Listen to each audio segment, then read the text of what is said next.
Welcome to Flat Earth Debate, Uncut and After Show. I'm your host Nathan Oakley, and if you are new to this channel, or you've not done so already, then be sure to subscribe, hit the bell notification icon and join button to keep up to date with the Flat Earth Debate. If you would like to support the channel, there is a super chat that runs alongside each of these shows while they premiere. There's also a PayPal, Patreon and crypto link in the info box below the video.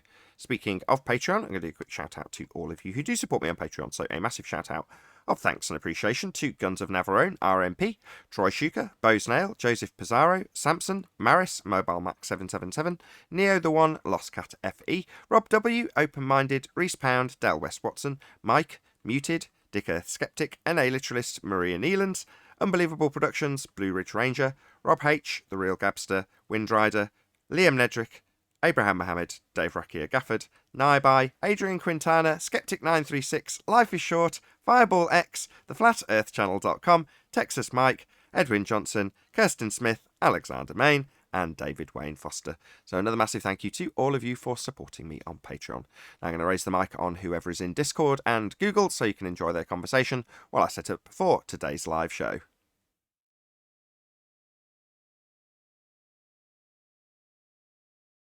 Hey, 10th man. Hey, good morning. Good morning.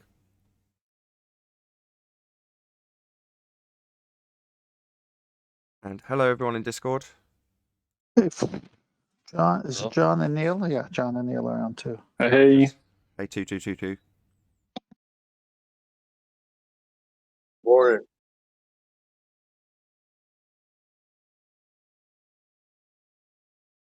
Sounds like Discord needs more coffee, or needs their morning coffee. Indeed. Hey, Nathan. Yes. Doing a short video presentation.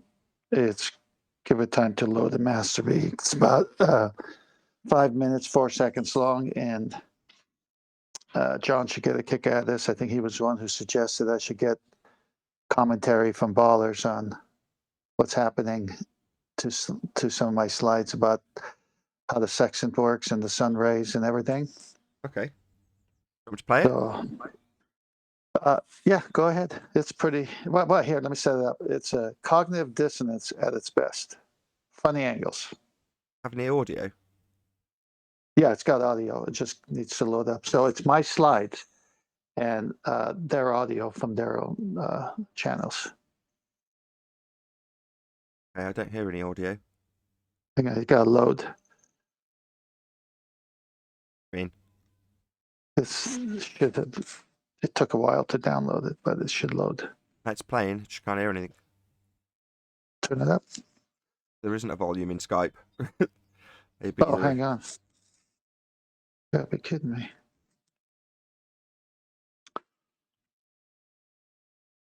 Let me see if it plays on mine. Yeah, it's playing on mine. Sound from mine. See if I can figure it out.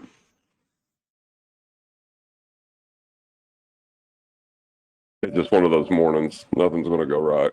Yeah, it doesn't want to give me audio, I'm afraid. That's weird. I mean, I click on it and it's playing with audio. Try and load it again.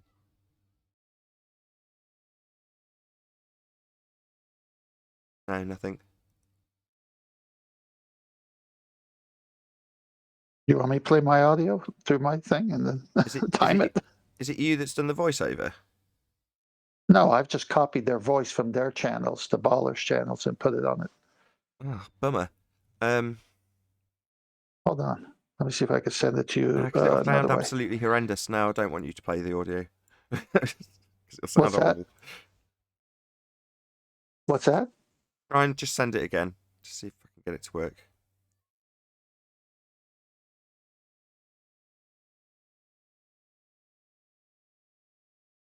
No, the recording is as best as I can get it, but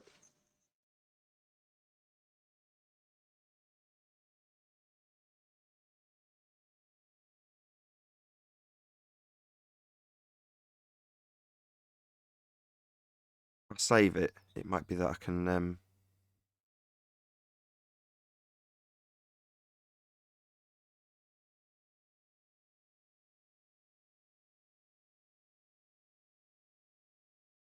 Talk amongst yourselves. Okay. Hey, John, how you doing?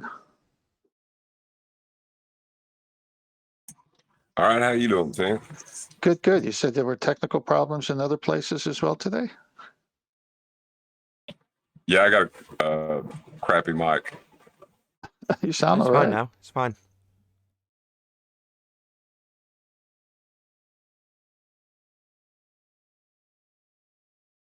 Yeah, the sextant and theodolites, why I think I took the flat earth and the black swan argument, I actually understood what the claim of those were.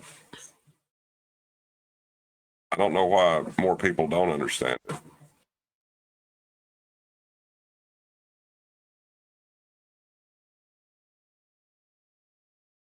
I just resent it to you another way. Let's give it a few minutes. Oh, okay. It's just sending of it. That's good Yeah, because for I've some saved it and now I reason can't find it. it's all right. I'm just resending it to a different means. Maybe it'll work this time. But it's just interesting when I punched in because sun rays, divergent rays, all these different things to see how the ballers were going to, comment on those things. I found a lot of these videos where they're insisting the sun ray comes in parallel, and then I found But the this one. problem with this is, Got it. let's draw another little Yeah, line yeah. over here. We've got the sun sitting out here, and 93 million miles away we have the Earth, and all of the sun's rays have to come from there. It turns out, without much persuasion, I hope you can believe, that for all practical purposes, every ray of light that hits the Earth from the sun is for all practical purposes parallel to the other rays of light at the same time. In other words, the sun has some size, but it's not very big. All of those rays travel to 93 million miles, hit this small speck of Earth, so they're all parallel. All rays from the sun that hit the Earth at the same time are, for all practical purposes, parallel. How do we reconcile that with this picture, where we see the sun and we see rays of light coming radially from the sun? Those two ideas seem very inconsistent. How can we reconcile that? Well, one way we can do it is by remembering that if I'm standing on railroad tracks, that the tracks appear to go on either side of me, and, well, they do go on either side of me. They don't necessarily appear parallel in some sense, and they vanish to a point at the horizon. And in a way, this is very similar. But in order to make that leap, your mind has to understand exactly how those rays are coming at us. They're not coming down straight like that. They're coming at us. And your mind has to perform some, if your mind is like mine, has to perform some incredible trick to make it so that you see you are standing in the middle of these rays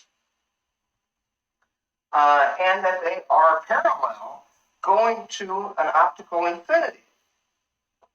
Now, what I'm going to do is stop and maybe make a video again in the future. What I would like you to do as an assignment is to pay attention for the next few days when you're outside, when the sun is out, and see if you can observe any time when you see light rays from the sun that appear to be radially coming from the sun to the earth. Tell yourself, mind, those rays are parallel. Do you believe it? Can you juggle what you are seeing in such a way that you feel in your bones, that you understand intuitively that those light rays are parallel?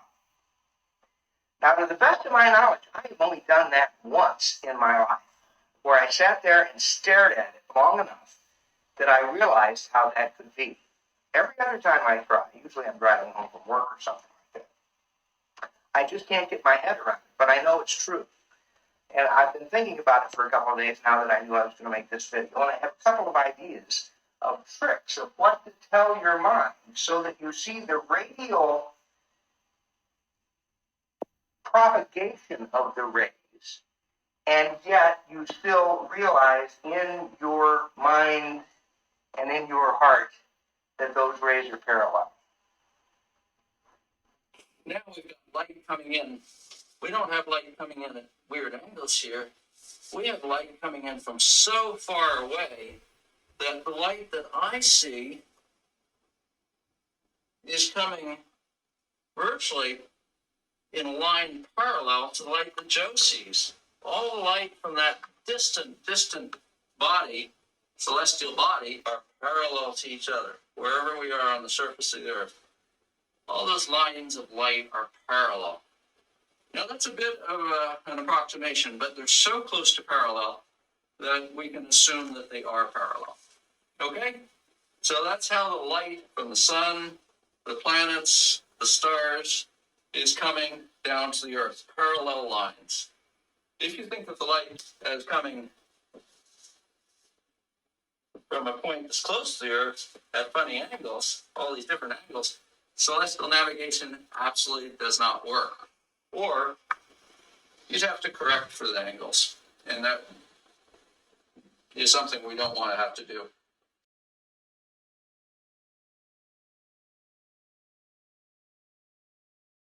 Right, you're going to give your commentary, 10th? Yeah. Mind, those rays are parallel. Do you believe it? I mean, when I first heard that, I said, my goodness, you got to come up with a trick so you could keep your cognitive dissonance. I mean, you got to hear this thing several times to see what ballers have to do when they see natural phenomena and they have to trick their minds into thinking it's not what they're seeing. Yeah, it's bad, isn't it? Doesn't match with reality, but if you trick yourself, you can eventually see it. Ellen, is it? Can you pop yourself on mute unless you've got something to add? Are train tracks parallel? What are you doing here? Tell us to come back. Just asking a question. Did not hear what Are train tracks parallel? Did not hear what I just said. I asked you politely never to come back. I can't hear you over dog barking. Get out! Don't come back.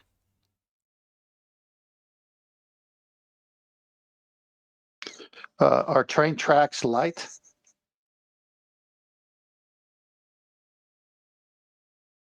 You want to suggest that my kid should be taken away from me, then you don't get to come back. That's how it works. I think that's a reasonable thing to suggest in my chat. And never come back here. Who's got the dog barking, for the love of God?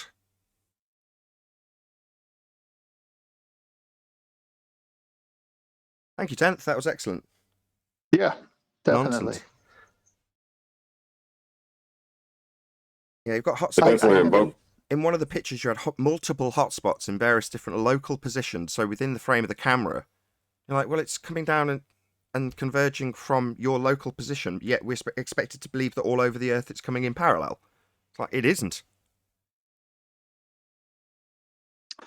Yeah, I can see the actual slides being in the panel here. John, did you see it with the visuals? He wouldn't have. No, I didn't see the visuals, but I already see it in my head.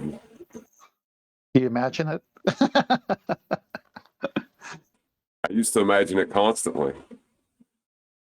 Yeah, I took some notes on this, and it'd be good just to, I mean, you can play it again if you want, because I'm not saying now, but whenever you'd like, because you just pick up things when this guy's talking, and he's in cognitive dissonance. He sees that it's coming divergent, but he knows it can't.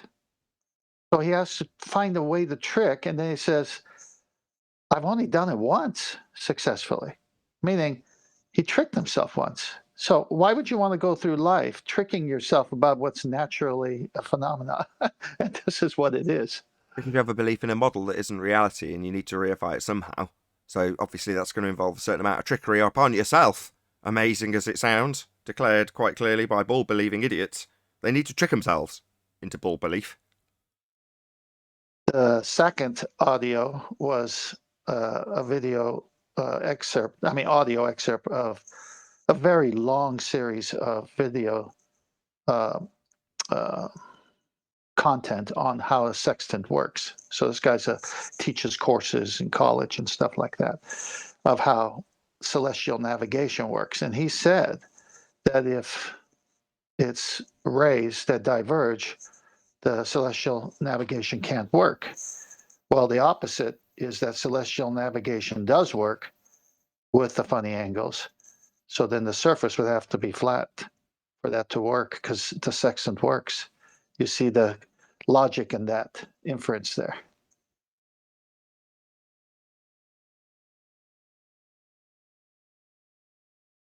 Very good. Shame about the audio quality. Was it that crappy originally? Oh yeah. There's more. I can't even use the other ones. I just did a very short version here just to add to at least my. I call this the year of the sextant because the Black Swan destroyed their globe, and when QE first brought it up, I saw it, and then I said, hey, you know what? The sextant even validates the Black Swan, and QE agreed. So then I started at that time researching it even deeper. So it's been a whole year off and on of research and compiling things. And you can't have celestial navigation work on a ball with an arc because you can't get your corner to get your angles. There's no possible way, but it can work on a flat plane with divergent rays because that's exactly how you can spot the angle of that sun or moon or whatever over its zenith position, its GP, geographical position. Say it's 2,000 miles away from you.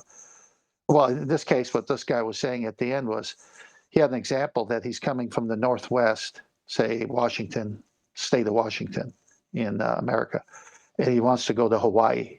And as you heard him say, Joe. Well, Joe's in Hawaii. Well, the sun is directly over Joe in Hawaii, and he's in Washington. So he wants to know how far he is from Joe. So from Washington, he uses the sextant and gets the angle of the sun that's directly above Joe in Hawaii. And he computes that it's 2,500 miles. Well, how'd you get that angle?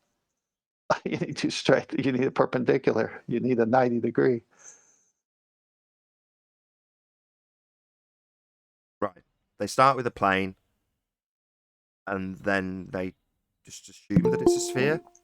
But how are they going to get any of these measurements without starting with the assumption of flatness to get their zenith to be a right angle? They can't.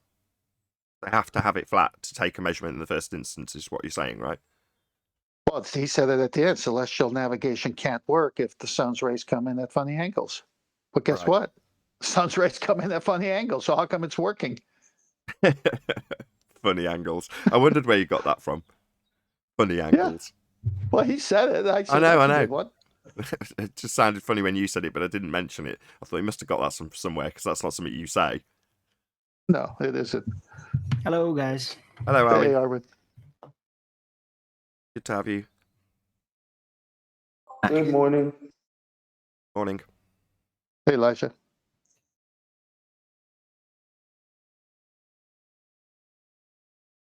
Could start a couple of minutes early if Arwen's here.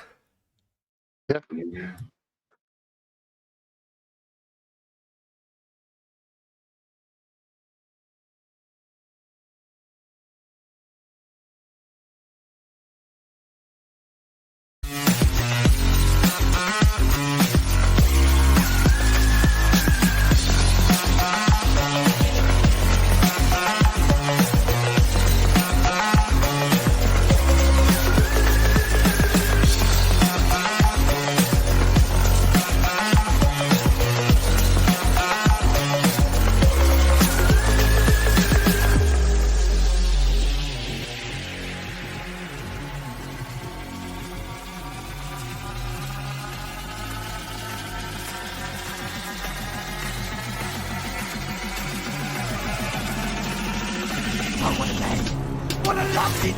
Welcome to the Flat Earth Debate Live.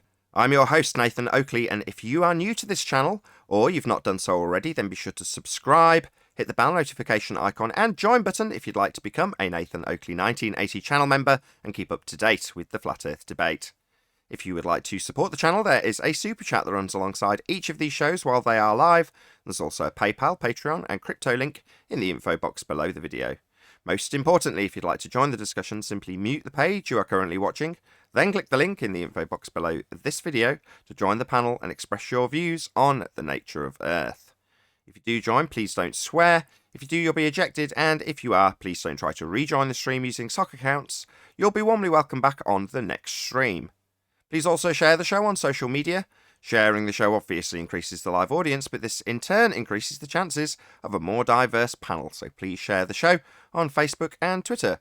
One last time, if you're new to the channel or you've not done so already, then be sure to subscribe, hit the bell notification icon and join button to keep up to date with the Flat Earth Debate. Now, we are joined by 10th Man, Arwin, Father of a Stolen Child, and Neil, together with a whole bunch of people in Discord. So welcome one and all. Good morning, Al. Afternoon. Hello, hello. Hey, hey, hey. What's up? High enthusiasm level from Discord for a Thursday. Not bad at all.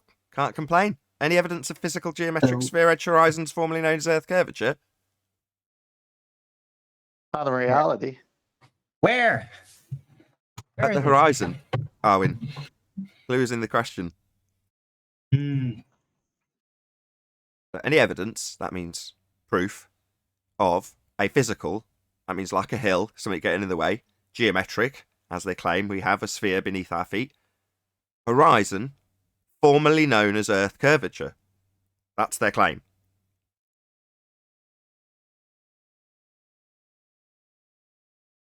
Like I said, not from a reality point of view. For anyone watching who's not a flat earther, this is your claim. You claim the horizon's Earth curve, getting in the way of boats and buildings and stuff. It isn't. We've debunked it. Earth's not a sphere. Any evidence of axial rotation of the Earth-based variety? I mean, that 15-degree movement that we're supposed to experience? The claim that we have 15 degrees now, turn of the Earth, underneath stuff not attached, that would be Coriolis deviation observable from the ground that's spinning beneath the stuff that's not attached to show this 15 degrees now deviation. Yeah, they claim it's Coriolis effect, we just don't observe it. There is no drift, nothing's drifting away as we turn underneath it. No, the Earth is not turning 15 degrees. The lights in the sky are, for sure. Any evidence What about that... hurricanes? Hurricanes? Well, hurricanes could give you Coriolis if you were in them, like Dorothy. Spinning around, observing things on the ground, seem to move because you're moving around in a hurricane. That would also be Coriolis if you were in the hurricane. Or in a whirlpool, going down a drain. Spinning around, looking at the stuff on the side of the sink, seeming like it's moving when it's actually you spinning. But aren't hurricanes the side effect of the Earth spinning? No, certainly not Coriolis deviation, because that's not actual deflection. And Earth and atmosphere aren't bonded, they're separate entities.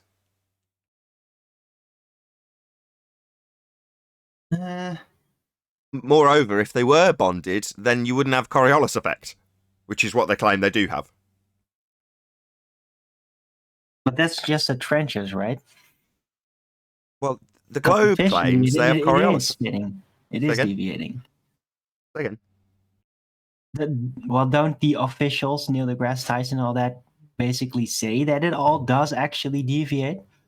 Yeah, the official line for the globe to claim it's spinning is to suggest that Earth turns underneath things not attached like footballs and snipers' bullets. But that would mean it also has to turn underneath hot air balloons, drones, aeroplanes, helicopters, anything that's not attached, to give you the 15 degrees an hour deviation they claim you observe in footballs and bullets.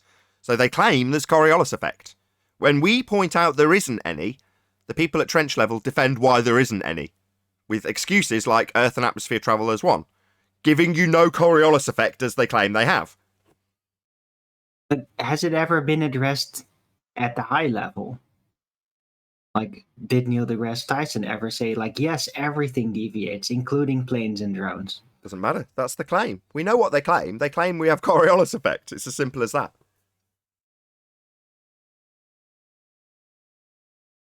Any evidence of the distance to the sun?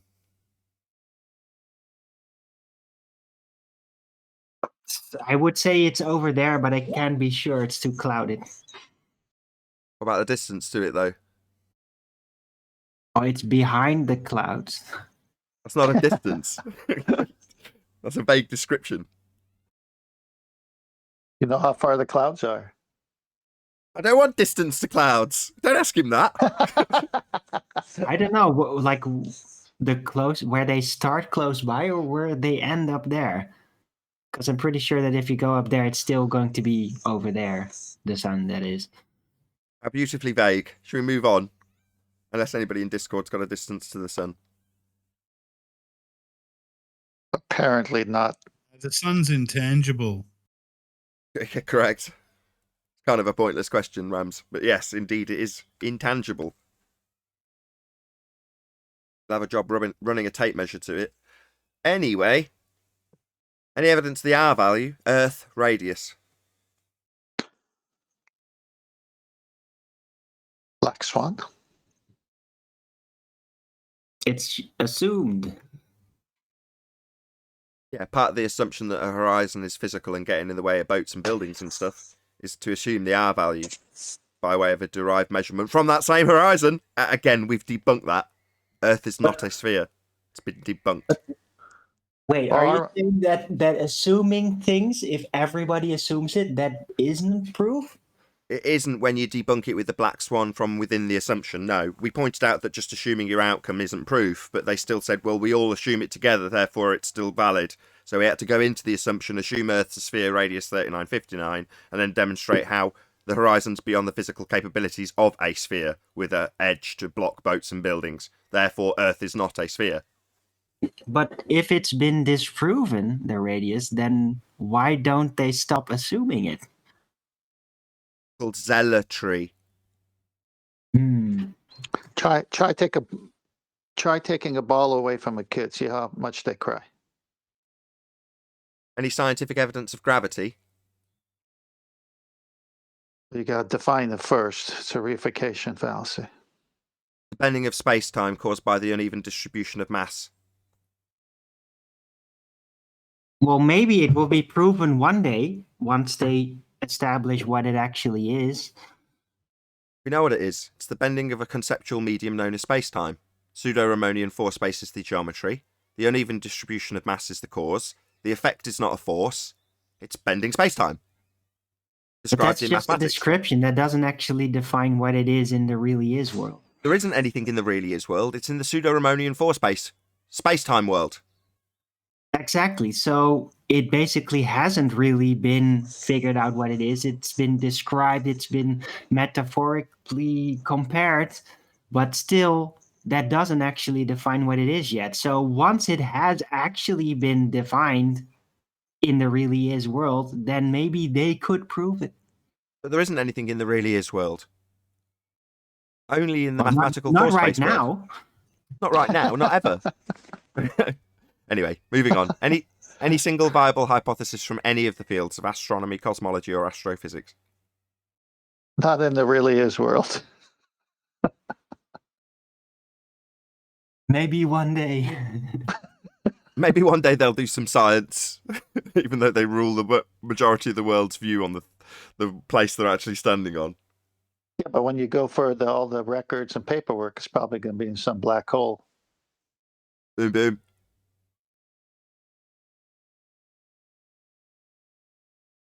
Any evidence? Paperwork? I thought they use email these days. Yeah, they do. Very It's not good. science. Very good, all right. Not science. Any evidence of a self-perpetuating molten iron core at the center of a presupposed spherical Earth? No, impossible. They can't even show the R in the presupposed spherical Earth. How are they going to show something like a molten iron core? Yeah, exactly. As I said earlier, because you utilize a physical geometric sphere edge horizon to derive an R value, to then reify into existence a model that's based on the R value assumption, which has been debunked, you don't have anything left. There's no presupposed spherical Earth to have a core. There's no Earth curve edge horizon to prove we're on a sphere. There's no space. Any evidence that you can have gas pressure without a container? Yes, you just need 2 containers and reconcile with it that you have to be standing in a container. Otherwise, you wouldn't be able to prove it. So first assume that we're in a container that doesn't need containment because we've got gas pressure, but by way of special pleading, that means that we don't need containment to have the gas pressure because the sky is a vacuum in a fundamentalist religious worldview that stands in violation of the second law of thermodynamics. That sort of assumption of a container that's not containing things. And then start with your 2 containers inside that contain gas that you already have, and therefore must have the antecedent of containment. Exactly. Or you could just say, just walk outside. That would prove that we are in a contained system, because to walk outside would be to observe the gas pressure we're all breathing. Don't even have to go outside to do that. Therefore, there must be containment. It's an antecedent-consequent relationship. Without the container, there can be no pressure. Well, not if the second law of thermodynamics wouldn't apply to the Earth. Doesn't apply to a spherical Earth model that's a philosophy been reified by the Western world. No, because that's just a model. Natural law, however, describes stuff that happens always in the real world, in nature. Law thereof. That's why it's called law of nature. Wait, what were we talking about again? Laws of nature. We're talking about I got lost. Laws of nature not applying to models that they say the second law of thermodynamics, that's a natural law, that's a description of something that applies always, doesn't apply to their fundamentalist religious belief in a sphere model that they think they're standing on, but doesn't abide by natural law. as Paul would say, where did they discover this second law of thermodynamics? In nature. They observed something occurring always and then described it.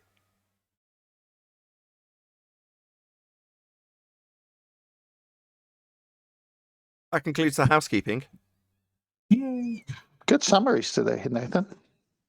Oh, well, thank you very much. I'm Very particularly concise. proud to have enacted a baller effect where I would migrate the argument so far into the conceptual that I literally lost track of what we actually were talking about. I was honest. I literally forgot that we were actually talking about gas pressure for a moment. That's why it does Because I take did some. the baller thing. It some of the really ballers- works. It really makes you forget what you're talking about. That's why it takes some skill to be able to double speak with any semblance of consistency, and someone like the Rumpus can't. That's why he gets caught out all the time, because he's attempting to do that, and in some instances he manages it. But in more instances than we've got snippets of, he doesn't. He loses track of his double speak, sometimes within the same breath, which is very amusing. Hey, Chocolate. Good morning, guys. Good to have you. The Yes, sir. average Thank you. person loses everybody. concentration 6 times every minute. A person loses their what now every 60 what now? About six times every minute.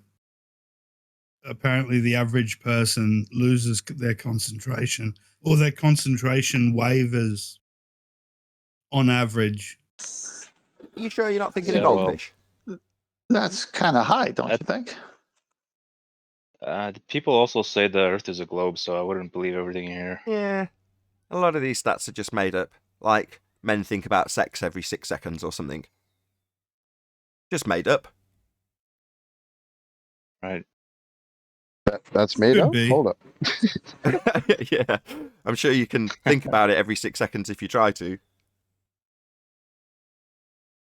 It's like, when you're driving sometimes, and you'll go through a section of town, and you'll suddenly sort of become aware of exactly what you're doing and where you're going, and you realize that you weren't sort of paying attention I know what you mean, like autopilot on the for a way home. moment. Yeah, that's taken advantage of. If you can put people's language state into a reification of the religious worldview that you want them to adhere to, then they'll do it on autopilot. If you're talking about atmosphere, when you're talking about the actual air that we breathe, then you're going to reify that spherical shaped air without even giving it a second thought. Now, do you ever stop when you're in the middle of a sentence and say, what does that word actually mean? Now, actually, I do. If I've said a word or I don't understand a word, I'll often go and look it up and look up the etymology and go, wow, new word, so that I understand what it means. But on the whole, you don't. And even, I'm guilty of this as much as anybody else on the panel with things like atmosphere. When do you stop to consider that what that word means and what it's training you to believe in when you say it? You don't. So it's definitely taken advantage of this autopilot that you're describing. I've done a little research on that. It's called highway hypnosis. And what's happening is you are concentrating on something else so much that it kicks in to where your subconscious, they say, takes over, because your skill to drive is in your long-term memory, and it's automatic, like tying your shoelaces or brushing your teeth or riding a bike. You don't have to think about it. And the same applies with walking. As much as this might sound like a strange thing to say, but you'll understand where I'm going. A lot of people who are just walking from A to B pay absolutely no attention to anything that's surrounding them when they're doing it. Now, I'm the total opposite. I like to pay attention to absolutely everything. I like to have my head up high and look around and study things and examine things. Having kids is wonderful. I get to re-examine my entire town and point it out to a child. Look at that, look at that, look at this, look at that. Isn't it wonderful? Don't we live in a wonderful place? And if you've got your head up and you're looking around and you stop, that's something that hardly anybody, if anybody, does unless they've got a destination with a via point that they're going to stop at intentionally. Most people don't stop and just look around and take in what their surroundings are doing and where they are and what it's like. The smells, the sensations. In other words, most people don't stop to live. And it shocks me. I normally give the example with the stars. So I've given this example where I've been in a car park and there's been a beautiful moonrise, and I'll just stop and just watch it. I might spend 10 minutes there looking at it and go, wow, isn't that beautiful? And people will walk past me going, what a nutter. What's he doing? Looking at me. Now, did they ever track my eye line to the moon that's massive? Go on, Atheism, say again. It's called... I said that's because most people are busy and they have jobs and places to be. Yeah, busy, preoccupied. Busy's a good word, but preoccupied is what Rams was getting at. But if you go out for most people who go out for a walk do exactly what you've described there. Do they? Are you sure they're not keeping stuck in their own minds, just pondering on things constantly, not looking around? Because a lot of people do that. My point is, I don't know what you're basing this on. Well, most people I know do exactly what Nathan described. Right, well, not in my experience, and that's all I'm going from. And in my experience, people don't look up at the stars, they don't pay attention to the surroundings, and when it comes to a subject like this, you find out how little people have paid attention to those sorts of things. You don't give people enough credit, obviously. Oh, really? So you've studied stars, have you? Let's see how extensive your knowledge is in this specific subject, then. Yes, but I look up at the stars, Nathan, and I wonder what they are. So you studied them. You do? So you don't have a preconceived notion of what it is?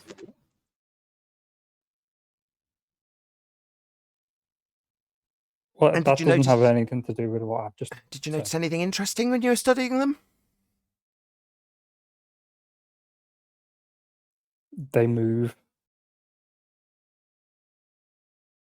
Yeah, you're right. They move. But that's what they do. That's not what they are. That's profound and so insightful. Thank you. I'm so glad you passed this information on to us. Just saying, Nathan, you don't give people enough credit, and you've made sweeping statements there to back your argument. I don't give people enough credit. I ask you for an example of what you've studied about the stars, and your example was they move. And you're saying I don't give enough people enough credit. Okay, I think I give them too much if you're my example. All you were saying is... All I'm saying is people don't really pay much attention, and your example typifies it perfectly, yet you think I don't give people enough credit. Name one other thing that's interesting about the stars. Having studied them, right? You didn't say study them. You said stop and look at them. Yeah. Don't name something interesting when you've stopped and looked at them. For they 10 move. minutes. That's what we've got so far. Twinkle. Anything else? See how profound your next statement is They going to be. move and they twinkle. They twinkle? I'm right. You're right, my bad. Yeah, I do. I so underestimate people. Well done. I didn't say underestimate. I said you don't give Describing them what enough they do, credit. not what they are. Give them enough credit. What do you think you need a bit more credit? Are you having me on? You're making my example for me. Why are you getting so angry, Nathan? I'm not getting angry, you buffoon. I've just made an example. You've challenged it Your and voice then has made got- the example for me, and now you're talking through me. Yeah, of course. Yeah, you've just made my example for me.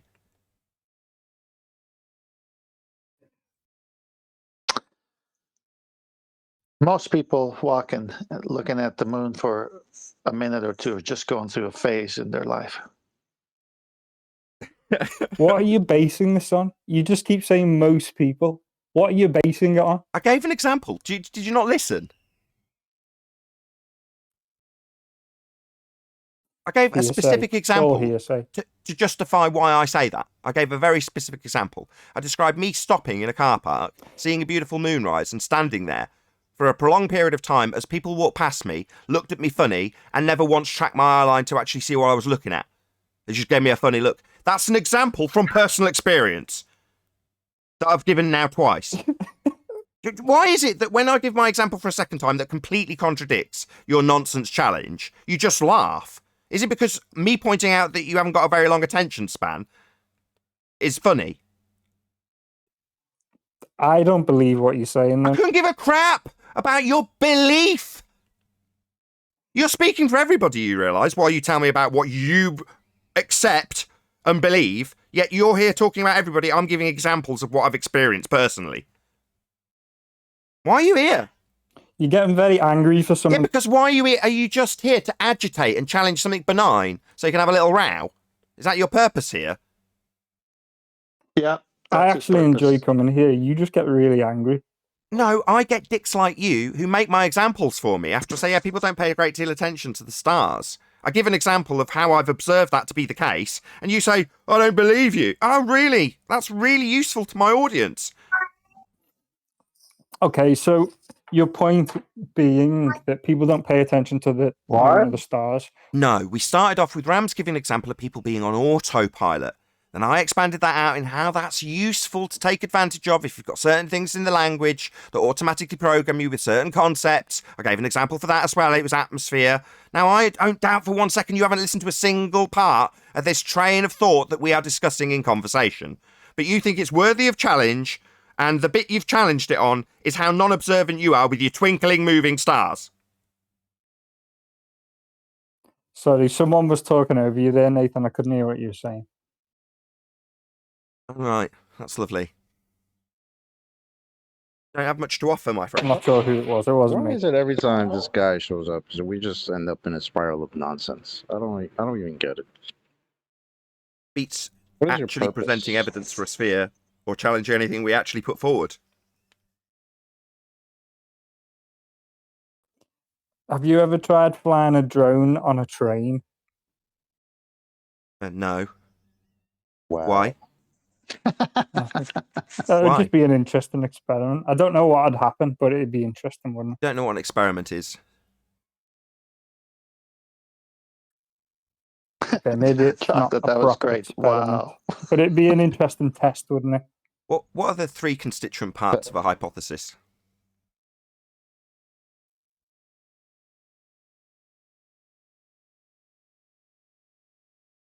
Hello?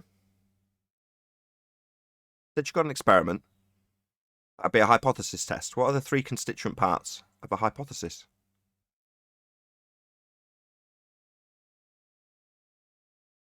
I don't give people enough credit.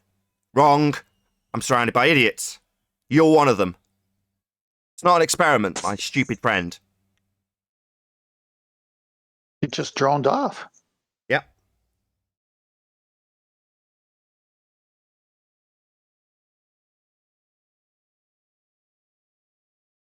So how's your drone useful? We're going to find out. Drone on a plane? Any example that goes with it? Maybe a claim? You ever operate a remote control car in a driveway? What's your claim, Chocolate?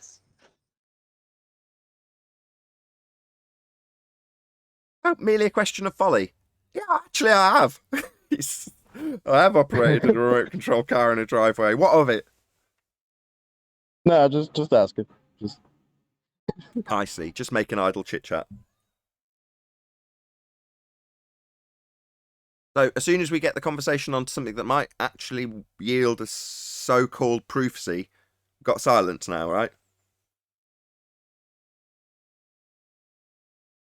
Of course. Excellent. Just the way it should be. So back on the conversation. People are very easy to manipulate. People have all sorts of mind mechanisms that keep them preoccupied. They go into little autopilots without even realizing it, leaving very little time for contemplating the nature of their reality. Other things to worry about. Preoccupation, autopilot, whatever you want to call it.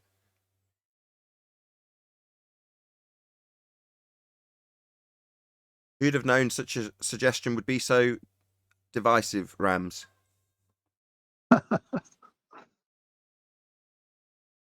Yeah, who would have thought?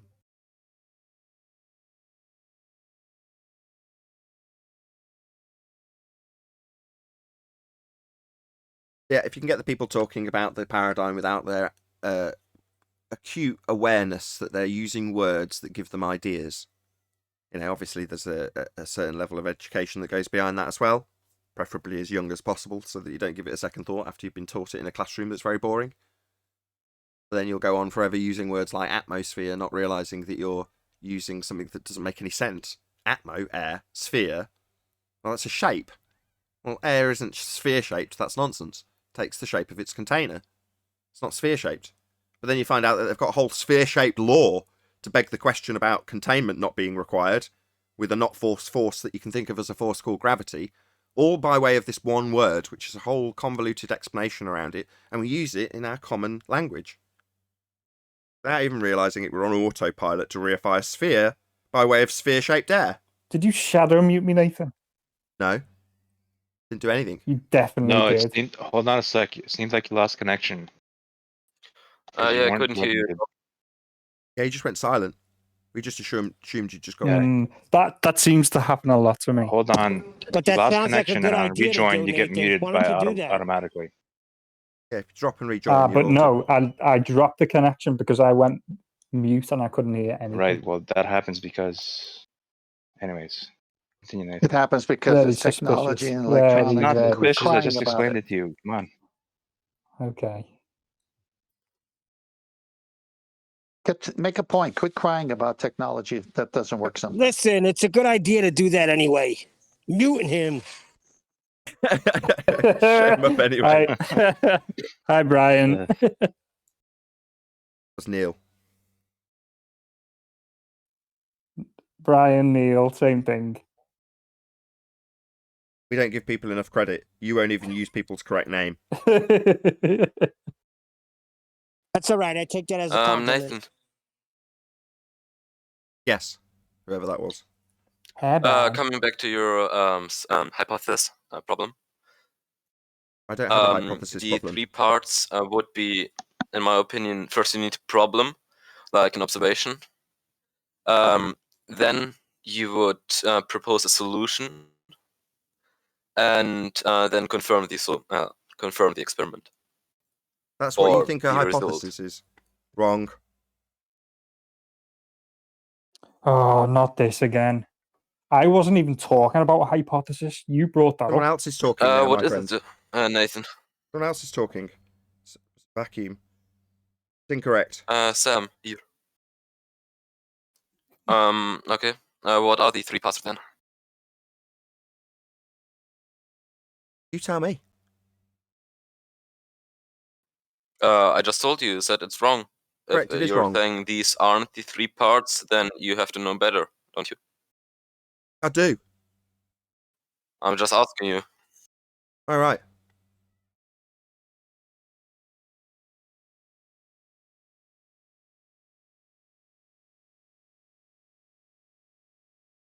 Maybe look it up. Got it wrong. Maybe come back again with something else, and I'll let you know if it's right or not. Okay. Wait. I'm gonna type in Google. Why should I tell you? Here, a hypothesis is a prediction you create prior to running an experiment. The common format is if cause then effect, because rational. In the world of experience optimization, strong hypotheses consist of 3 distinct parts, a definition of the problem, a proposed solution, and a result. Wasn't that what I said? Like, approximately? It's wrong. The three constituent parts were described in the cause and effect, though, because that's what you're studying. A problem? Well, you could have a mathematical problem. Wouldn't have anything to do with natural science, though, would it? So, figuring out a problem? No. Cause and effect. It did detail those, though, didn't it? What would a cause be called in a hypothesis? Any idea? The cause, that's the dependent variable. Oh, it sounds like we've got something here now, haven't we? Hold on. So, not what you just said then. So, when I talk about constituent parts, it's talking in your explanation about cause, and you've now described something called an independent variable. That's definitely, that sounds like something you'd need in a... Why are you talking? You asked me to tell you. He corrected you. He corrected you. Shut you. up. Dependent. Hello? Ignorant person that hadn't got the slightest clue that read something from Wiki. I'm telling you, someone who's sat here with his feet up doesn't have to look up a damn thing, and you're interrupting me. What's happening is the flat earther knows what you do not know. Don't talk through me. Shut up. While the flat earther tells you, based on what you've read out only moments earlier. You didn't have the vaguest clue. You read it out and read the conclusory statement as the three constituent parts. Wrong. Cause, effect. Those two things were definitely detailed. They're definitely part of a hypothesis. IVDV. Yeah? We've also got stuff that you'll hold constant. That's control variables. Otherwise known as constant variables. Those would be your three constituent parts. The shite you read out in summary definitely wasn't those. So, in summary, you've been educated by a flat earther. Now say thank you. Can I get your citation? You can say thank you. IVDVCV. Those would be the three constituent parts of a scientific prediction, otherwise known as hypothesis. I don't need to look it up, I know. Now you can say thank you to the flat earther that just educated you. Thanks, Nathan. Say thank you. Thank you, Nathan. Yeah, you best be grateful, you ignorant little twat. You haven't got the vaguest clue what a scientific prediction is, yet you'll claim a drone on a train is an experiment. You're thick. Now, I'm more than content to educate you stupid idiots and declare, quite correctly so, that the flat earther knows what's what and you don't.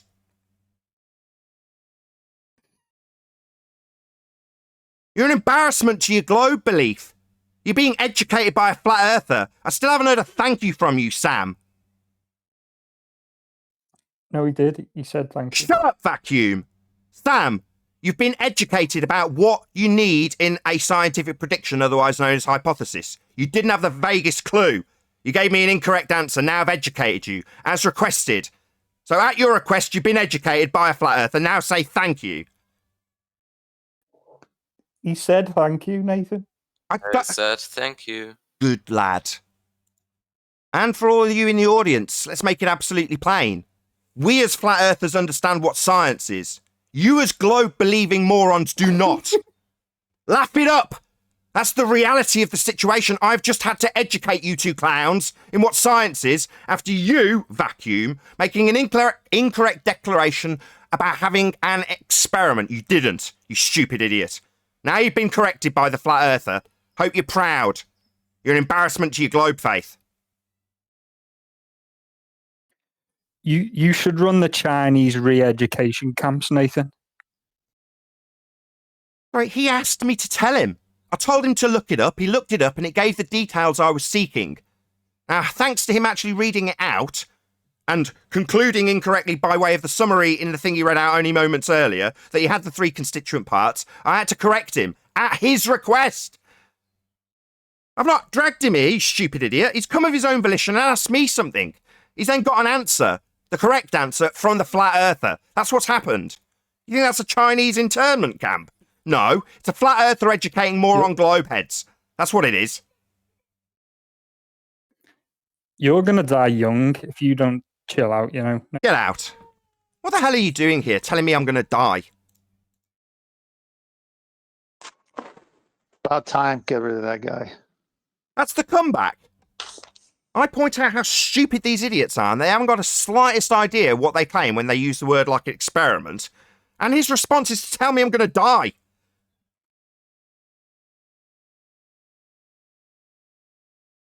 They always inflict harm on you, Nathan. Death and taxes. We're all going to die. We're all going to pay taxes. So what? What's that got to do with my argument? Absolutely nothing. That's what. The reality being, we're told that the science proves we're on a sphere, and there isn't any. And the people who are claiming it don't even know what science is.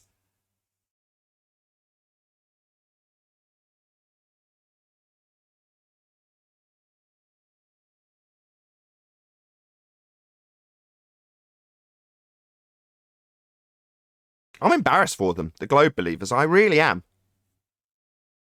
I know how much flat earthers are ridiculed and considered stupid. Therefore, it must be deeply embarrassing to have a flat earther educate you in something like science, after you're the one trying to make an example that uses it.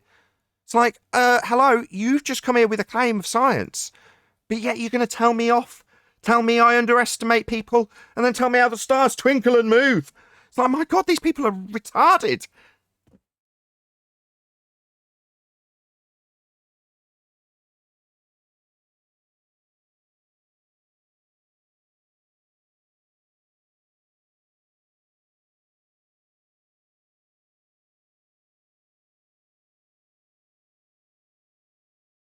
I expected Arwen to have more to say on this, but clearly he's disappeared to make himself a brew.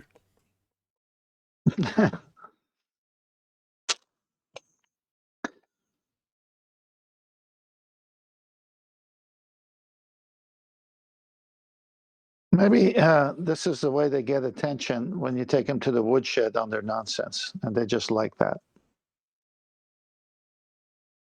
It's what we get now. Nonsense time wasters.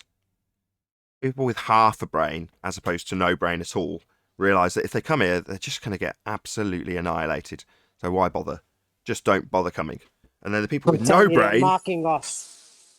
Say again? Mocking us. They are mocking us. I don't know how, with his stupid laughter. That's nervous laughter.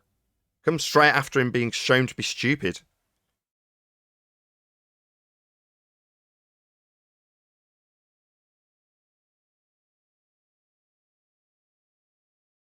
The body of science.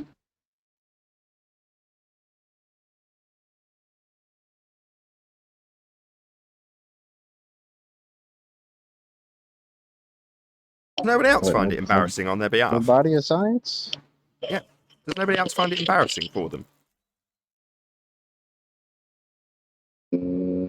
Not really. I actually laugh at them. Nathan. Say again? Can we go through a science experiment step by step? Can we go through a science experiment? What experiment have you got? Yeah, I will Coriolis. Got an experiment for Coriolis. Oh okay. My God. No, go yeah, ahead. By all means. By all means, go ahead. I just need...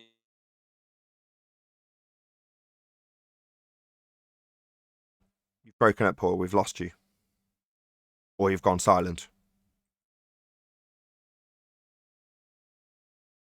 Need a few seconds. Give you a few seconds. Okay. Did we finish all the questions already? Yeah, we had housekeeping already.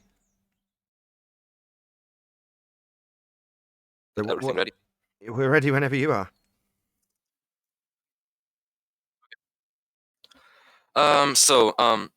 First I need an observed phenomenon. I'll take it in geometry. That on a globe, on a round object, we observed that the higher you go up, if you increase the radius, the speed, the tangential speed will also increase. Do you agree with me? No, that's not a natural phenomena. Where do you observe that occurring? A phenomena is something happening. Geometry. That's math. Bro, you said geometry, you said globe. Where are you naturally observing any of this shit? What are you talking about? Naturally observed phenomenon. You know what phenomena means? Phenomenon. I know what a phenomenon is. What does it mean? Some happens, but this also happens in nature, but you can't see it with your own eyes. That's why I take the example of geometry. What's happening? What's the phenomena that we're studying? Falling objects. Falling objects. I thought this was Coriolis. Yeah, this is the effect of Coriolis. So sorry, Coriolis bear with me. Bear with me. Hello, stop.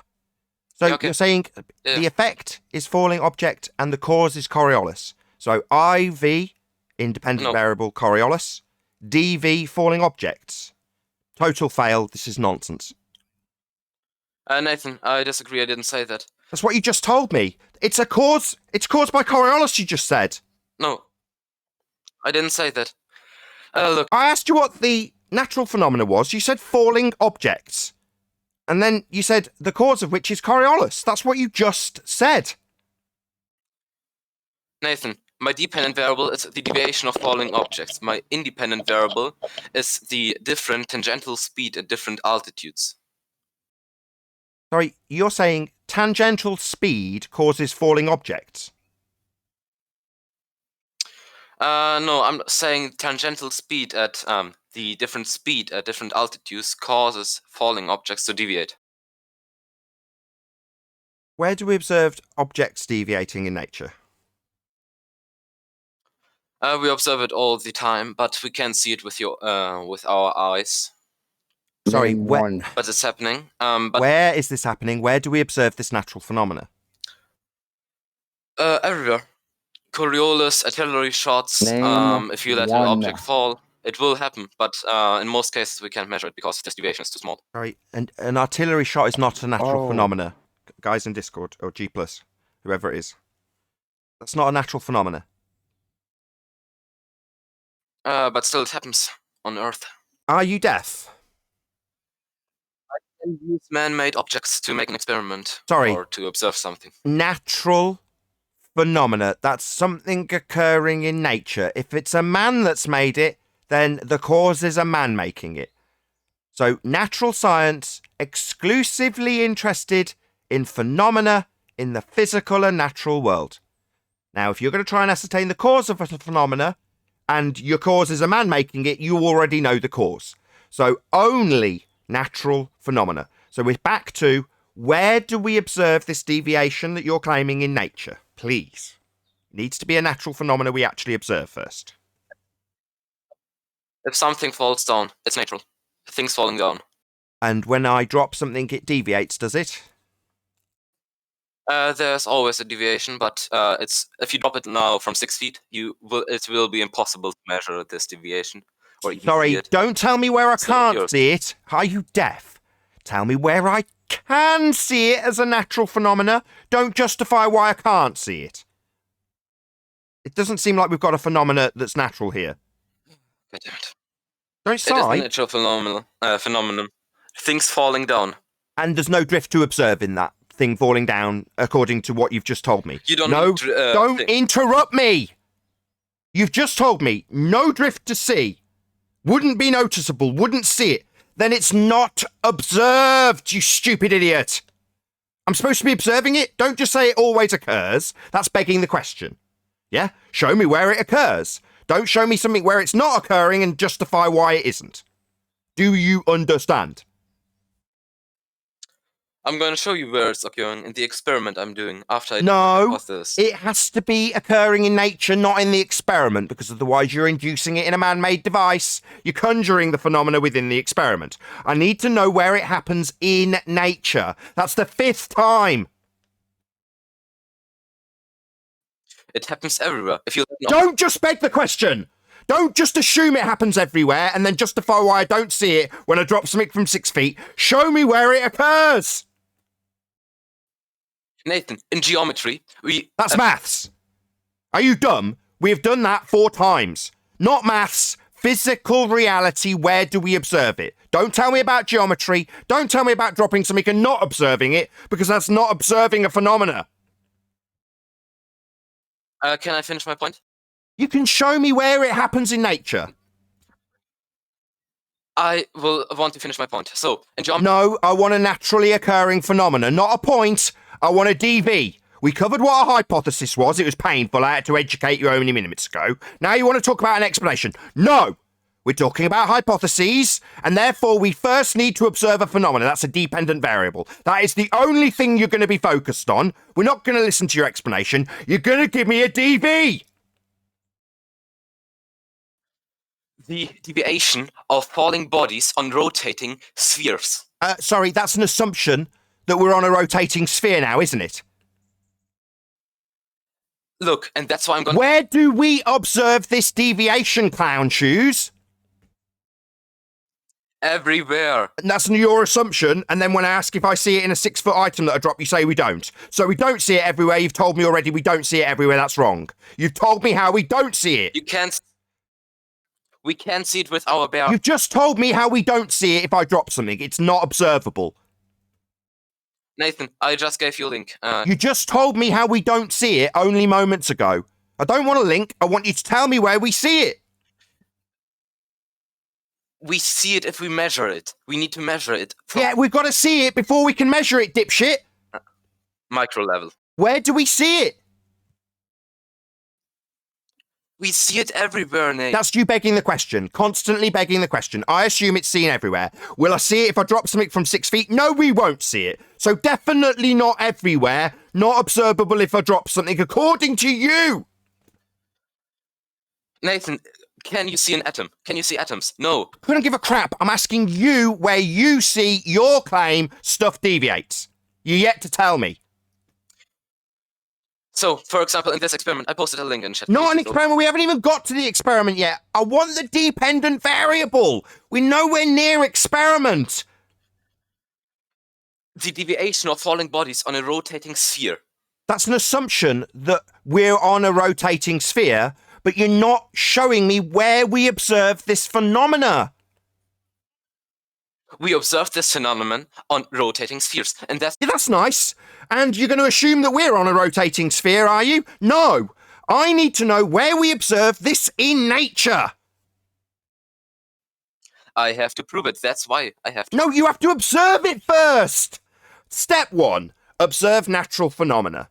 Step 2, formulate hypothesis. Well, if you've observed phenomena, you've already got the dependent variable. You're halfway there. You then just need to assume a cause of the effect you observed. So far, you haven't even told us where we observe it. We observe it in... Everywhere. Right, you dumb shit? No, I don't observe it everywhere. You told me if I drop something, I don't observe it. So wrong. Stop saying everywhere, you clown. And specifically point at something that does do this. Geometry. So geometry's maths. Keep telling you, that's the 6th time. We want to know in nature where your claim stuff deviates is observable. I will show you where it is. But let me finish. My hypothesis is... This is the hypothesis. Step 1, dependent variable. That would be observe natural phenomena. Observe it happening. You don't need to go on to the hypothesis. That's what we're doing. Why are you telling me about what you're doing with hypotheses? You don't even know what one is. Until 10 minutes ago, you didn't know what the constituent parts were, and now you've got the gall to describe you formulating hypotheses. I'm leading you through this process, clown, not the other way around. Don't tell me about your formulation of a hypothesis. Let's make it clear. Let's educate you again. IVDV is hypothesis. First thing you need is a DV. That's observing something happening in nature. I keep asking you where it happens in nature. You've got nothing, and I'll conclude why you've got nothing. Nothing drifts away in nature. Earth's not turning underneath anything. Nothing drifts. You'll never show me it happening, ever. It's not a natural phenomena. That's why you haven't just named something. You've just said it happens always. No, that's you begging the question. Nathan, we observe this on rotating spheres, and that's why I'm saying that if we're on a rotating sphere... That's begging the question! We observe this on rotating spheres. Therefore, if I'm on a rotating sphere, right, first and foremost, you read out from Wiki what science does. It's an if and then statement, as described by you reading it out. So the if statement in this particular example is if Earth's spinning. Well, if that's your statement, That's your independent variable. So now we've got an independent variable before we've got an observed phenomena. Now you're saying we see deviation on rotating bodies. Where do we see it in nature? You haven't detailed anything. But you're damn sure going to have your independent variable as if Earth turn. How the hell are you going to vary that? I'm gonna vary the speed the object is moving at. That's why my independent variable is the different speed at different altitudes. You just said if the Earth is spinning. Your if statement is your independent variable. So now you've got two independent variables. Clown. Nathan, my No, don't sigh. You said if Earth is turning. If, and then that's what science is. If A, then B. If A is independent variable, then B is dependent variable. Now, we haven't been given a dependent variable yet. You've moved on to begging the question of Earth turn. Now, if you've got that as your if statement, if Earth is turning, which you've declared, then it's your independent variable. Now, it's not. It's an assumption you've made. And even if it was true, how the hell are you going to vary that? You can't. It's not a variable. It's a begging the question fallacy, exemplified by you constantly saying it happens everywhere. And they're not telling us where it happens anywhere. And Nathan, that's why I said if the Earth is spinning a different... Yeah, that's therefore your independent variable, clown shoes. Something you can't vary and you've assumed. I can vary it. I can... Oh, you can vary spinning Earth? Oh, really? We've got another Superman. So what are you going to do, Superman? You're going to fly around it backwards? Nathan, I asked you a question. You said you could vary Earth turn. That's... I'm just telling you how I'm doing it. Because at different altitudes, the speed the object is moving at has also... Sorry, the speed the object is moving at. We're talking about Earth turn and you varying it, you stupid idiot. Not the object, the Earth turn. That's your independent variable, not an object. Earth turning. Now, Superman, how are you going to vary that? That's the object is the Earth at that moment. You will understand this wrong. I know this already. But sorry, I understand wrong that your if statement's your independent variable that needs varying and you can't vary it. It's an assumption that you beg the question of. No, I definitely understand what's happening here. I also understand that you're still yet to give us a dependent variable. That would be things deviating. You haven't shown it me in nature. So we haven't got anything happening in nature to figure the cause of because you haven't shown us it. And you also have an independent variable for something that doesn't happen in nature of Earth turning. You're begging the question fallacy. So my dependent variable is the deviation of falling objects. Where do we observe that in nature? Independent variable. Where do we observe that happening in nature? Different speed at different Where altitudes. do we observe that? We observe it in geometry. That's maths. Do you not understand the difference between geometry and physical nature? But this also occurs in nature. That's what I'm going to... Where does it occur in nature? Tell me where we see things deviating. I have measurements for this. No, that's maths. I need a naturally occurring phenomena. And I'll say it again as I summarised before. You don't have one. Nothing's drifting. Earth's not turning under anything at 15 degrees an hour. If it was turning underneath things at 15 degrees an hour, then it would be turning underneath aeroplanes at 15 degrees an hour also. And that would shorten flight times. That's my point. My point is not that the Earth is rotating under anything. That's what would give you drift, you stupid idiot. So you don't even know that your own claim involves Earth turning underneath stuff not attached. The Earth below it. Yeah, that's drift. That's Earth turning underneath it then, so you are claiming it. The Earth. No, I'm not claiming it at all. You're saying... So Earth doesn't have Coriolis effect then. Welcome to non-rotating, stationary Earth. Then the ground below it. And that's why this deviation occurs. So the ground below it's moving? Of course it's moving. But well, then you're claiming Earth's moving underneath things not attached. You stupid idiot. No, the object is moving away from the Earth. Oh, because Earth's moving underneath it. Yes, we know what you're claiming. You claim Earth has 15 degrees an hour deviation because it's turning underneath stuff. Yeah, that would shorten flight times. My claim is there's a deviation because at different altitudes, objects move at a different speed, at a higher speed or lower speed. That's my claim, not that... Yeah, that would be drift. You're claiming things drift. Yeah, we know. And the cause of this claim drift, you've also stated, if Earth's turning.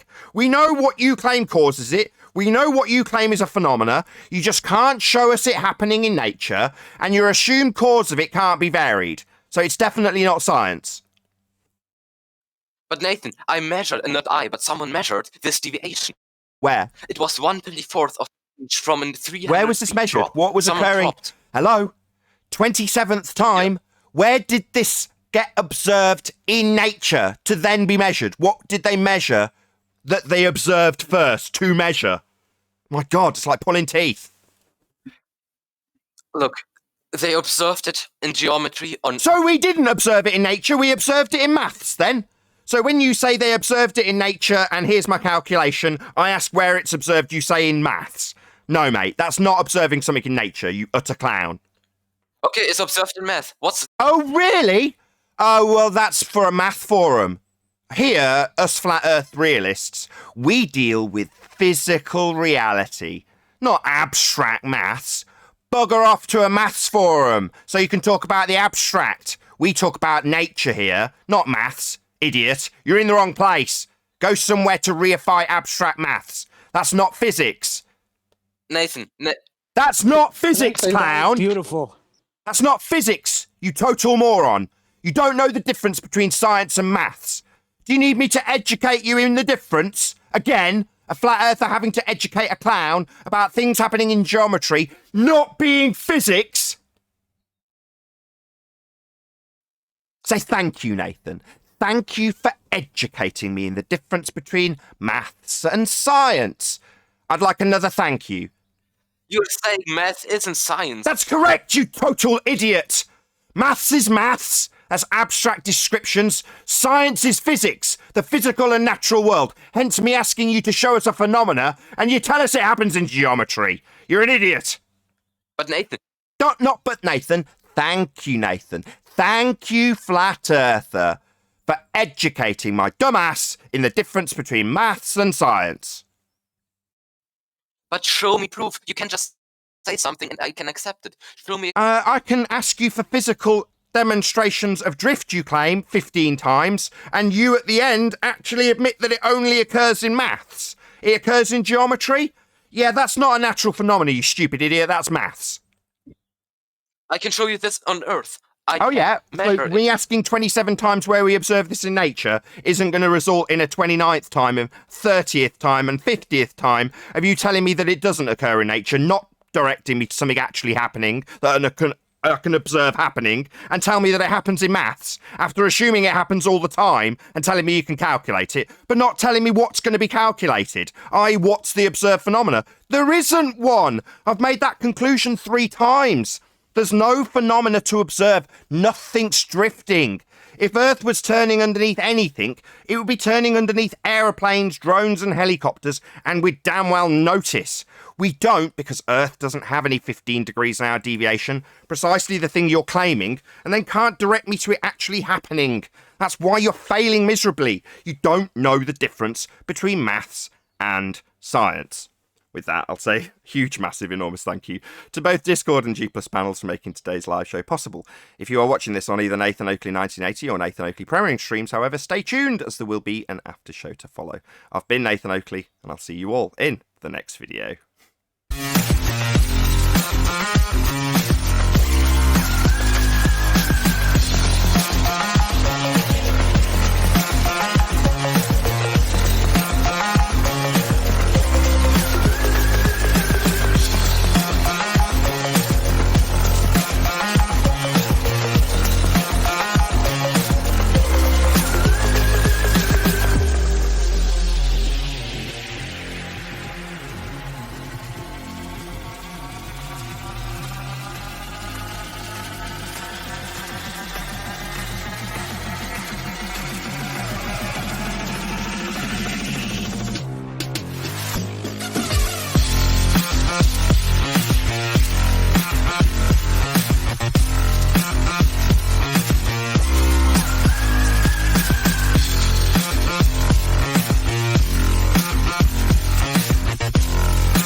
Shout out to Retro Bill for hitting the super chat.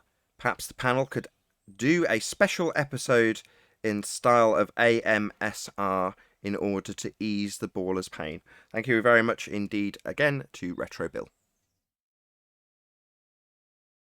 Well, I do that every day.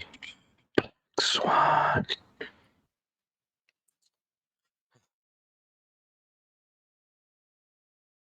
Yeah, Retro Bill didn't get a super chat shout out when he actually super chatted because we were in the middle of the discussion, but still kept the live show going after the intro finished just to give him a shout out, so hopefully he heard it. Any more unobservable, naturally observed phenomenons out there? They happen in geometry. That's the new hotness type of observed phenomenon, the one you can't observe. That's great. Well, it fits, that's where we're at. It fits Einstein's 4D world. It's all a concept. It's all in a abstract conceptual medium. It's not even real. Oh, wait. That's where we can observe it in the 4D world that we don't live in. Oh, okay. And that's where they get you, because the ballers will debate from a position of automatically knowing their position is true. That's called begging the question. So in this instance, or in the case of that discussion, if the Earth is sphere and if it's rotating, then we'll have this effect. And then I'll observe that effect by way of my assumption that we're on a sphere and these differing latitudes. It's like, hold on. If the Earth's a sphere, is an assumption that the Earth's a sphere. If the Earth's a sphere and spinning, is an assumption that it's a sphere that's spinning. So if that's the case, then we would observe Coriolis effect. Earth would turn underneath stuff, precisely as they claim. So go, well, where do we observe it? We're supposed to see it happening, and that's the point, isn't it? Because this dude, as long as he can assume it always happens, where does it happen? It happens always.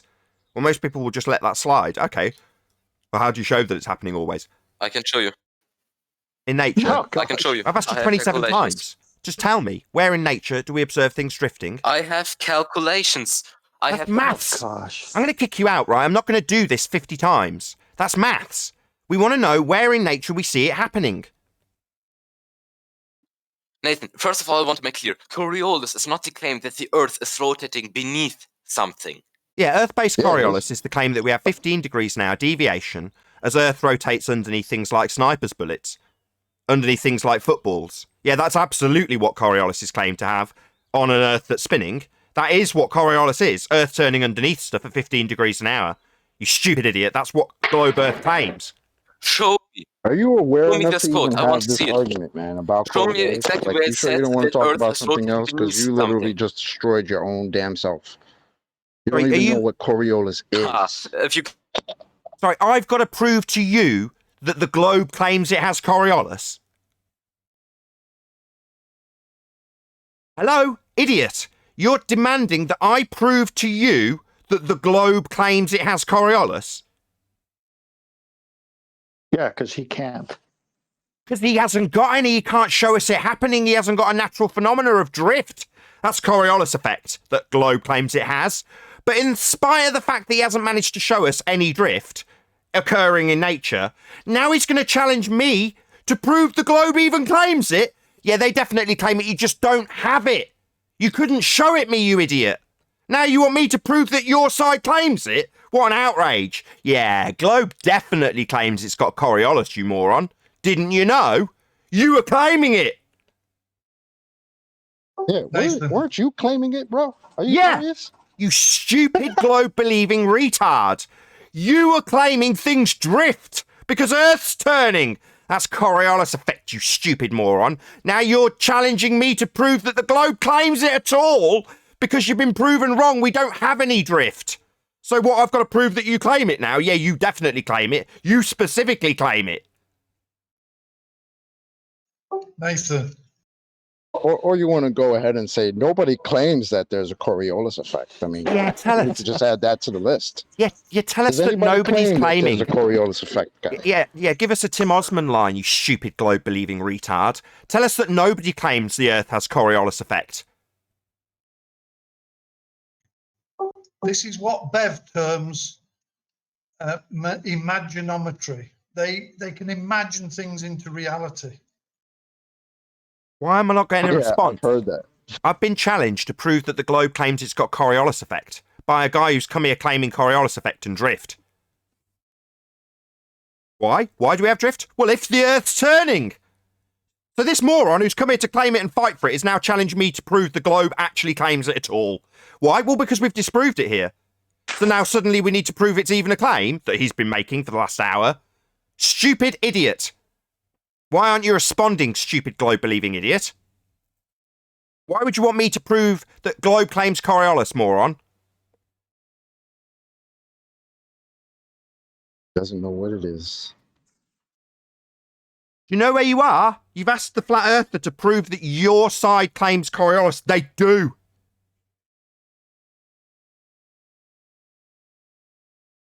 Just a shame when we ask. None of the Glober friends helping you in the back? Yeah, yeah. I know Shame they're when, all in the chat. When we ask to see the effect, that would be things drifting. We have to ask many, many, many times and never get shown it. And yet Neil deGrasse Tyson says you can see it in a football. But yet this clown's not giving us any visual examples of Earth turning underneath stuff. Neil deGrasse Tyson will, though. What's that you say? I've got to prove the globe even suggests you've got Coriolis effect. Because I've beaten you in your argument when asking you to simply show it. It doesn't happen. That's why you couldn't show it. There's no drifting going on. Earth's not turning underneath anything. What's that you say? Prove that it's claimed Earth turns underneath to give Coriolis drift? What, like in a football going through a goal? Yeah, you definitely claim it, you just don't have it, otherwise you'd have shown it me.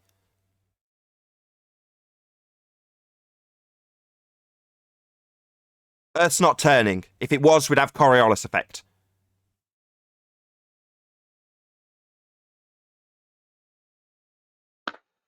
You said it best yesterday when it was on G. That's what space-time gives them. It will work in their mathematics, but not in reality. Yeah, Arwin's cotton onto that. Classic case of imaginometry. Imaginometry. Shout out to Bev. I love that shit. Imaginometry. They literally just imagine things into being. Yeah, I imagine that it always occurs that if you drop something, it'll drift. What about if I drop something? Well, you won't see drift. It's like, are you nuts? Are you seriously telling me that if I drop something, I won't see it, but it always occurs? Prove that drift is my claim. Yeah, prove that the Earth claims it's got drift at 15 degrees an hour in the form of Coriolis effect. I'm not claiming that, simply because I can't show it when asked multitudes of times. Yeah, Earth doesn't have Coriolis drift. I didn't say that. What? What's going on? Who's on first? Go and get me a citation that says Earth claims they've got drift. Yeah, because of course I'm here fighting all for that, Simon Dan. Maybe tell me my reference frames are ruined and that I need to cite them. When they're not my claim, we've just debunked them by simply asking you to show drift. And you can't. It only occurs in geometry, apparently. Not in natural world, but in maths.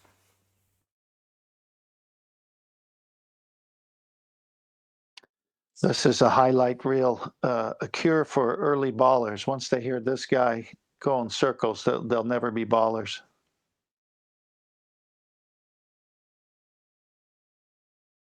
It's just gone completely silent, completely given up after challenging me to cite Coriolis as a claim from the globe. My God.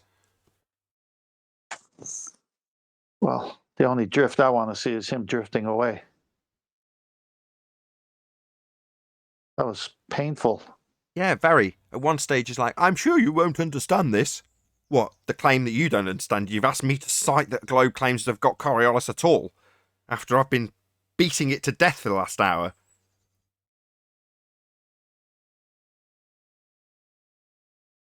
I actually like what you do when they do this little game. You say, you're having a flat earther teach you. You're having a flat earther school you. You're having a flat earther explain the scientific method.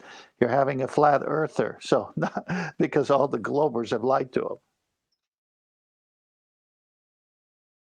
Yeah, I am absolutely going to highlight that every time they come in with some stupid notion. I'll drill it into them and then demand that they thank me for it. Thank the flat earther for educating your dumbass in science, or the difference between science and maths, or the fact that we don't see natural phenomena of drifting things. These things don't occur.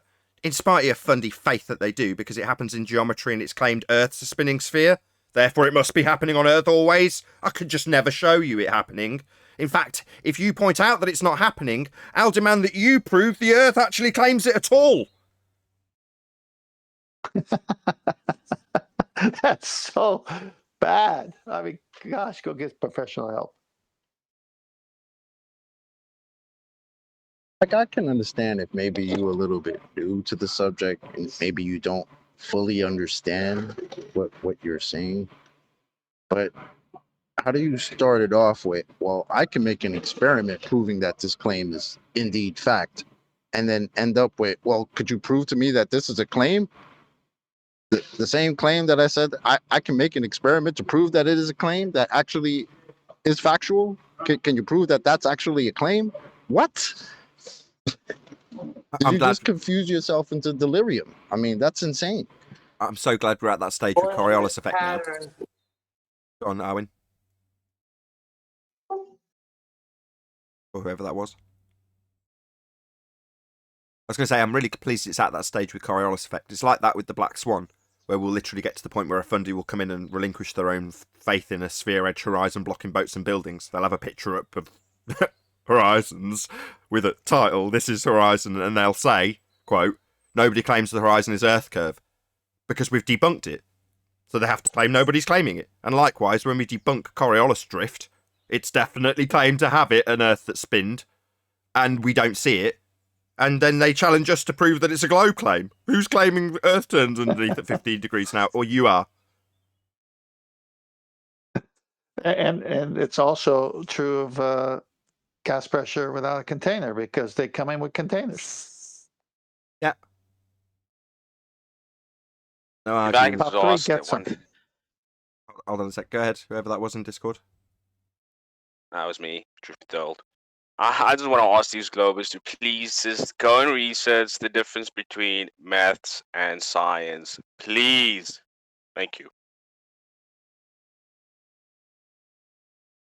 I was a public service We announcement. could see the from naturally Truth Be observed Told. phenomenon in geometry. What the hell?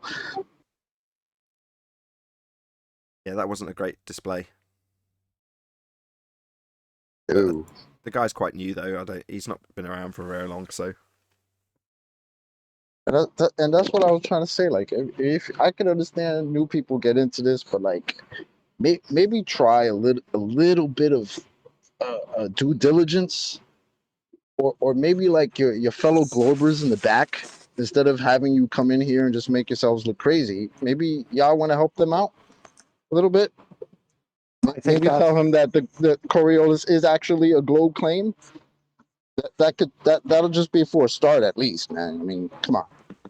I think that's the rhetoric that he's listening to from the Globers, and being naive, instead of first validating it, he just parrots it. And then when he comes to parrot it, he just gets killed, because the Globers who gave it to him been killed before. So they use this newbies who parrot their already beaten, falsified arguments, and they get killed again. They can't. This guy's in shock, because this is what everyone he respects told him how it works, and math and all this, and all of a sudden he gets schooled here, and he's like, wait a minute, I'm just parroting what these smart people told me about measuring and math and drift and Coriolis, and he's all over the place with just like a parrot rather than knowing.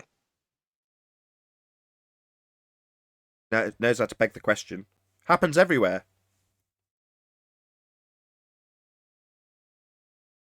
Good, then let's see it.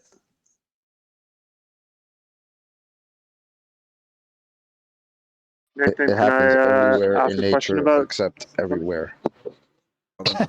Just 1 second, you guys. Everywhere. Say again, They're Eric. everywhere. Hold on 1 second. Say again, Eric. Yeah, I just wanted to ask about types of evidence that are acceptable.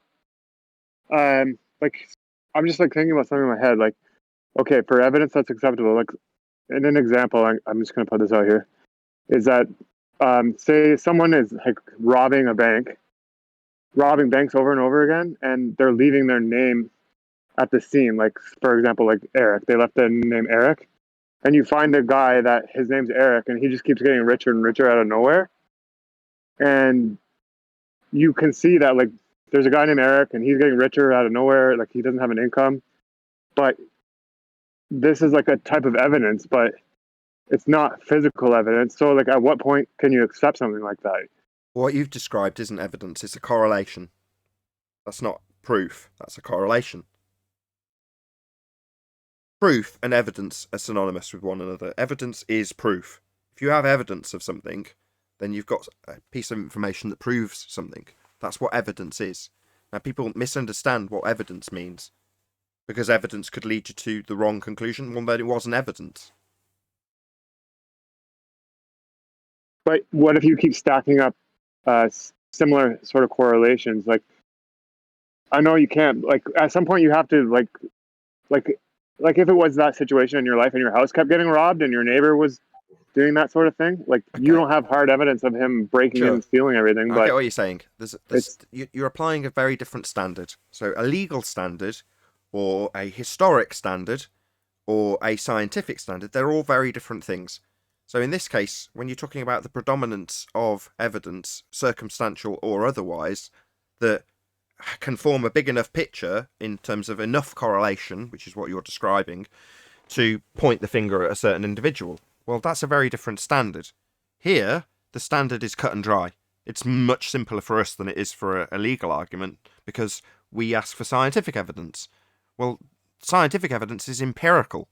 So in the case of forming correlations with an assumption that things always drift, you can't show it, but you can formulate an experiment that would show it, and then you assume that that's the same as a natural phenomenon you haven't observed, and then you come up with a cause of it, and then you extrapolate out how you can verify that cause. Well, what you've done is formed a load of mathematical correlations without actually observing anything.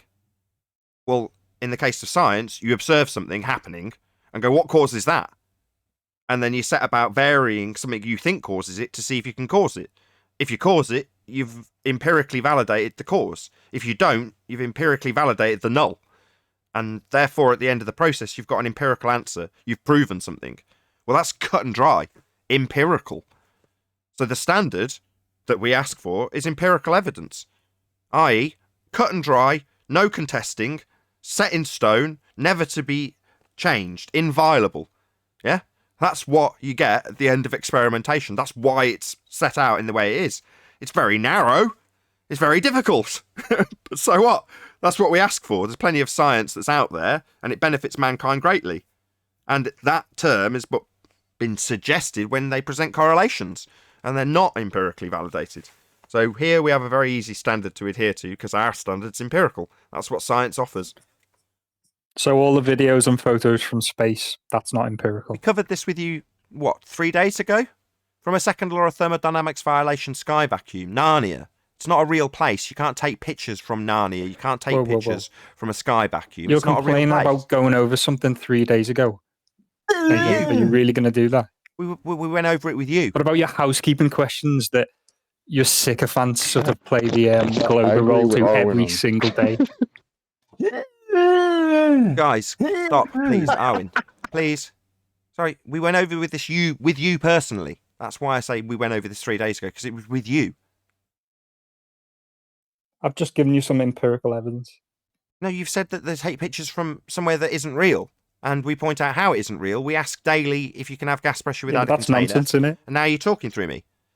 So I'm explaining how we ask daily for evidence that you can have gas pressure without a container. So for my audience's benefit, it's claimed that this black area on screen is space, 10 to the minus 17 torr, and it's claimed that this little layer here is high pressure gas, and it's not expanding into the vacuum, making this area a violation of natural law. It couldn't possibly be a vacuum. The sky is not a vacuum, and this is the area they claim to take pictures from. A natural law violation. So no, they are not taking pictures from somewhere that can't exist because it violates natural law. It violates natural law, it doesn't exist. So they're not taking pictures from there. Couldn't make it any clearer last time or this time. You can't ignore natural law. We've got empirical evidence that people have been into space, been to the moon, been to Mars. Well, people haven't been to Mars, but we've sent probes to Mars. That's all empirical evidence. And No, it isn't. That's a just so story that they've sent items through a violation of natural law. Natural law debunks the assertion that there's objects travelling through a vacuum, which is what they claim these probes are travelling through. Also, the distances they... My bad. I apologise. The middle of my sentence obviously interrupted you. They also claim the distances that these probes are travelling is based on an R value we've debunked. So their assumptions of astronomical distances are wrong. They're based on an assumption that Earth's a sphere and Venus is the same size, an application of Kepler's third law of interplanetary motion, and then a derivative of all of the values for all of the other stars and their distances. Well, without an R value to assume in the first instance, to then juxtapose onto Venus to give you a scalar, you don't have these distances, and they're claimed to travel within those mathematical constraints. And we've debunked the R they're based on. So no, probes aren't travelling astronomical distances. No, men aren't taking pictures from sky vacuums. The sky is not a vacuum. That stands directly in violation of natural law. So no, it's not empirical evidence. The distances are wrong. We've debunked R. And we've debunked the sky vacuum area they're claiming to take the pictures from with natural law. That would be the second law of thermodynamics. Maybe reclaim it for the third time and totally ignore everything I've said. So I'd like to point out that Nathan, he asked nicely what you would accept as evidence, and then he gave an example, and then you pointed out the difference between historical evidence, scientific evidence, and all of that. And he never really responded to that. He just asked if you would accept pictures as empirical evidence. Different person, mate. Yeah, you've linked two different people together, but that's fine. My bad. Weren't you listening, though, then? Well, you obviously weren't. No, because he's clown, like 6 months he's a clown. Coming here and ask you questions, stupid questions. Anyway, so the only debunk to this guys, empirical evidence everyone shut up. You being a conspirator. Hold on, guys, can you all shut up just for 1 second, please? So what's been put to you is a rebuttal to your claim that pictures have been taken from space. Do you want to rebut that or not? But it's just all conspiracy, isn't it? Sorry, that's not a rebuttal. No, it is. No, it's not. Second law of thermodynamics is not a conspiracy. That's not a rebuttal. Yes, but it would be a conspiracy because... Second law of thermodynamics is not a conspiracy. It's a law of nature. It's a description of something that occurs always. In this example, gas expanding in all directions to fill the availability of volume. That's not a conspiracy. It's a description of something that occurs in nature always without exception. And the sky vacuum stands in violation of that. I don't want to hear about conspiracy. I'd like you to challenge my rebuttal. Vacuum, if someone robbed your house and they had a video of a gerbil robbing your house, you'd believe that, wouldn't you?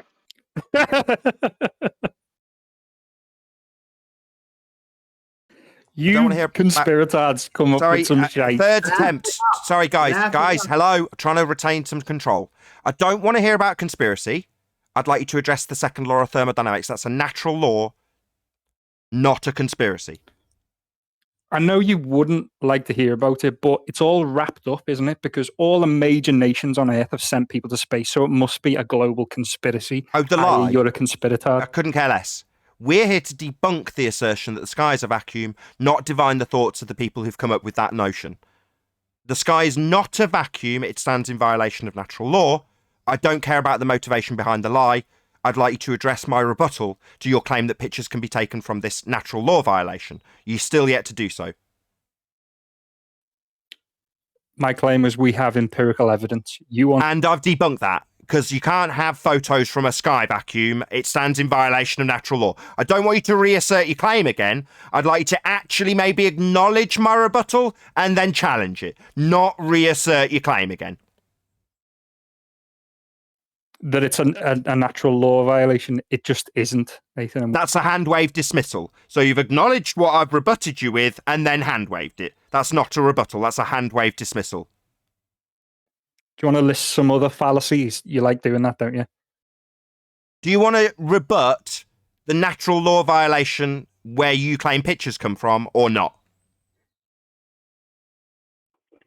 You wanted empirical evidence. And you haven't got any. You've got a natural law violation and a claim that pictures come from there. And I've debunked it with natural law. Laws of nature. That's what I've done. Are you going to challenge that or just go around in circles? Maybe make the claim 3 more times? Maybe talk about conspiracies for a little bit? I think our empirical evidence trumps yours. It's not empirical. It's claimed to be taken from a sky vacuum. So you are just going to reassert your claim again as empirical when it's debunked by natural law. So ignore me. Hand wave me. Change the subject. Talk about conspiracy. Got anything else? Maybe reassert the claim again.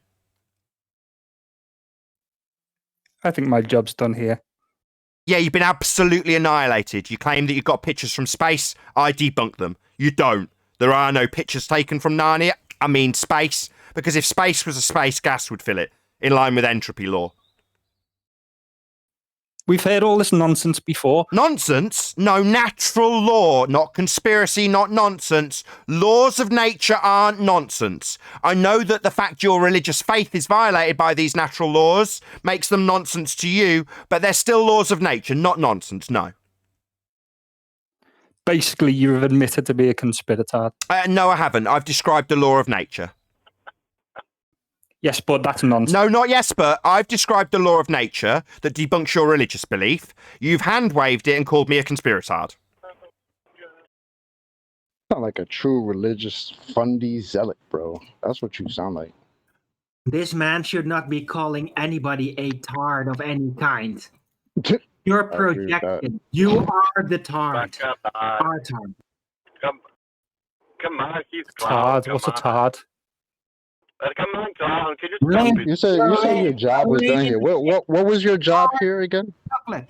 A tard is late. I'm just here to have fun, Choco. You're late to catch up on reality. You're late. That's what you are. You're a tard. You know?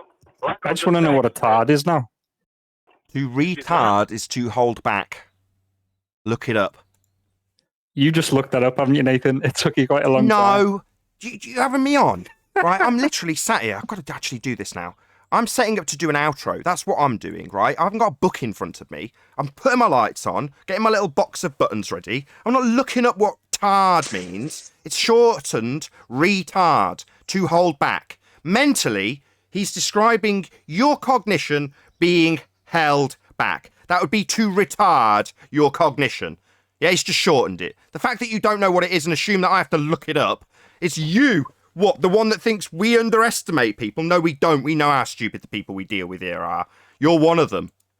With that, I'm going to say another massive, huge, enormous thank you to both Discord and G+ panels for making today's after show possible. And of course, a massive thank you to all of you in either Nathan Oakley 1980 or Nathan Oakley premiering streams for hopefully smashing the super chat, liking, commenting, sharing, subscribing, and all that good stuff. Be sure to check out nathanoakley.com and the Flat Earth Debate Forum to keep up to date with the community debate. I've been Nathan Oakley, and I'll see you all in the next video.